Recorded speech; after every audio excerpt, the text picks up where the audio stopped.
શિકારપુર નજીક ઔદ્યોગિક કચરો ઠાલવાયો હોવાનો આક્ષેપ, પર્યાવરણને નુકસાનની આશંકા વચ્ચે તંત્ર સામે ગંભીર સવાલો। શિકારપુર ગામ નજીક સર્વે નંબર 18-19 વિસ્તારમાં કથિત રીતે ઔદ્યોગિક કચરો ઠાલવવામાં આવ્યા હોવાના ગંભીર આક્ષેપો સામે આવ્યા છે। સ્થાનિકોના જણાવ્યા મુજબ આ કચરો અજંતા કંપનીનું હોવાનું કહેવાઈ રહ્યું છે, જેને લઈ સમગ્ર મામલે તપાસની માંગ ઉઠી છે। સ્થાનિકોના આક્ષેપ મુજબ કંપનીમાંથી નીકળતો કચરો નિયમ મુજબ કંપનીની અંદર યોગ્ય સ્ટોરેજ અને વ્યવસ્થિત નિકાલની પ્રક્રિયા મારફતે સંભાળવાનો હોય છે। તેમ છતાં જો ખરેખર કંપનીની ઔદ્યોગિક વેસ્ટ જાહેર વિસ્તારમાં અથવા ખુલ્લી જગ્યામાં ઠાલવવામાં આવ્યો હોય તો તે પર્યાવરણ તેમજ આસપાસના લોકોના આરોગ્ય માટે ગંભીર જોખમ ઊભું કરી શકે છે।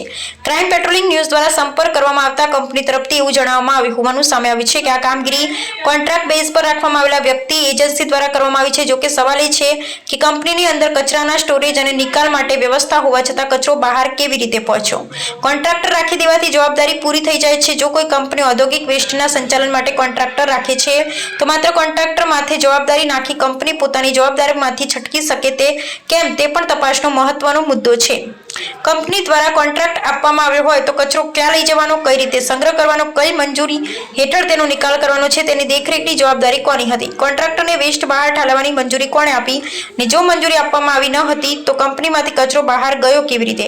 આ તમામ સવાલોના જવાબો હવે જીપીસીબી સ્થાનિક વહીવટીતંત્ર ને સંબંધિત અધિકારીઓની તપાસ બાદ જ સ્પષ્ટ થઈ શકે છે। પર્યાવરણના નામે નિયમો માત્ર કાગળ પર ઔદ્યોગિક કચરો જો ખરેખર જાહેર વિસ્તારમાં ઠાલવાયા હોવાનું તપાસમાં સાબિત થાય તો મામલે જવાબદાર વ્યક્તિ, કોન્ટ્રાક્ટર તેમજ સંબંધિત કંપનીની ભૂમિકા અંગે ગંભીર તપાસ થવી જરૂરી છે। ખુલ્લામાં કચરો ઠાલવવાથી જમીન, પાણી અને હવાની ગુણવત્તા પર અસર થવાની સાથે આસપાસના રહેવાસીઓના સ્વાસ્થ્ય સામે પણ જોખમ ઊભું થઈ શકે છે।